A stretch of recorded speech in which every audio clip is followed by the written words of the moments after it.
సంఘంలోని స్థానిక బాలికల గురుకుల పాఠశాలను జిల్లా లోక్ అదాలత్ జడ్జి పద్మశ్రీ సందర్శించారు. ఈ సందర్భంగా పాఠశాల ఉపాధ్యాయులు, విద్యార్థులు జడ్జికి ఘనస్వాగతం పలికారు. విద్యార్థినులకు అందిస్తున్న విద్య, వసతి సౌకర్యాలను పరిశీలించి పాఠశాల నిర్వహణ తీరుపై ప్రిన్సిపాల్ను అడిగి తెలుసుకున్నారు. అనంతరం నిర్వహించిన న్యాయ విజ్ఞాన సదస్సులో పాల్గొన్న జడ్జి పద్మశ్రీ విద్యార్థినులకు చట్టాలపై అవగాహన కల్పిస్తూ తమ హక్కులు, బాధ్యతలపై ప్రతి ఒక్కరూ అవగాహన కలిగి ఉండాలని సూచించారు. మహిళల రక్షణకు సంబంధించిన చట్టాలు, బాలికల హక్కులు, ఉచిత న్యాయ సలహాలు పొందే విధానాలపై వివరించి విద్యతో పాటు చట్టపరమైన అవగాహన కూడా ఎంతో అవసరమని చెప్పారు. సైబర్ నేరాల పట్ల అప్రమత్తంగా ఉండాలని సూచించారు. ఆత్మవిశ్వాసంతో ధైర్యంగా జీవితంలో ముందుకు సాగాలని విద్యార్థినులకు సూచించారు. ఈ కార్యక్రమంలో పాఠశాల ప్రిన్సిపల్, ఉపాధ్యాయులు, సిబ్బంది పాల్గొన్నారు. All the students who are present here, very good morning to one another. Good morning, madam. ఏ క్లాసెస్ ఉన్నారు మీరంతా? 10th and inter. Yes, madam. Okay. మీ అందరినీ చూస్తుంటే చాలా సంతోషంగా ఉంది నాకు. ఇంతమంది ఆడపిల్లలు ఇంత చక్కగా చదువుకుంటున్నారు. బాగా చదువుకుంటున్నారా? చదువుకుంటున్నాం మేడం. ఓకే. ఈవేళ మీ స్కూల్ని ఎంచుకోవడం ఎందుకంటే ముఖ్యంగా ఆడపిల్లలు మన చట్టాల పట్ల ప్రతి ఒక్కరికి అవగాహన అనేది ఉండాలి, అంతేనా? చదువుతో పాటు చట్టాలు కూడా, అంటే కొన్ని వేల చట్టాలు ఉన్నాయి మనకి, అన్నీ అవసరం లేదు.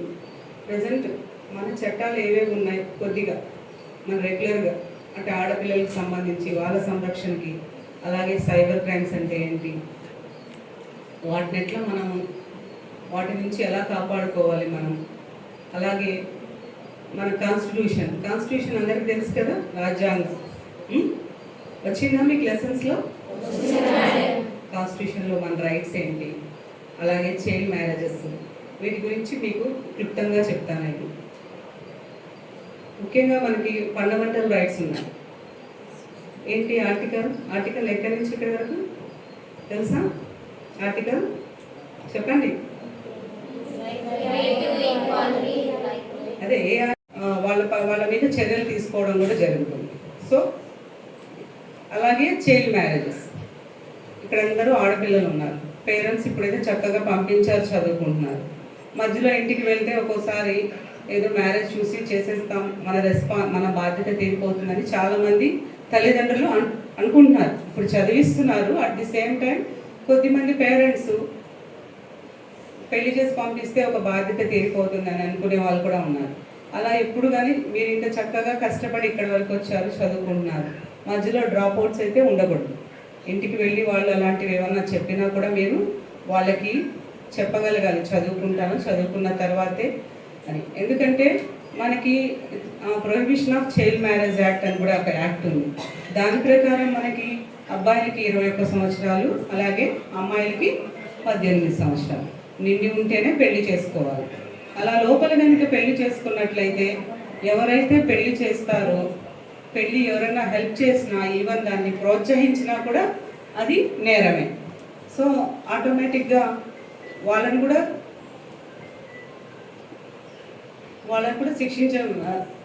శిక్షలు ఉన్నాయి. అది ఎవరైనా రిపోర్ట్ చేస్తే వెంటనే వాళ్ళని తీసుకొని పోలీసులు కంప్లైంట్ ఇస్తే వాళ్ళ మీద కేసు పెట్టి అలాగే వాళ్ళని శిక్షించడం కూడా జరుగుతుంది. సో మీ చుట్టుపక్కల మీరు ఇంటికి వెళ్ళినప్పుడు కానీ ఎప్పుడైనా సరే ఇట్లా బాల్య వివాహాలు జరుగుతున్నాయి అంటే మనం ఖచ్చితంగా పోలీసులకి, ఆ సంబంధిత అధికారులకు కూడా తెలియజేయాలి. అది కూడా మన బాధ్యత. ఖచ్చితంగా మీ ఇంట్లో బాగా చదువుకోవడానికి మిమ్మల్ని పంపించవచ్చు, కాదనట్లేదు. కానీ ఇంటికి వెళ్ళినప్పుడు మీరు గమనిస్తూ ఉంటారు, చిన్న ఏజ్లోనే పెళ్ళిళ్ళు అయిపోతుంటాయి చాలామంది. అది చాలా తప్పు. దానివల్ల ఏమవుతుంది, సరైన వయసులో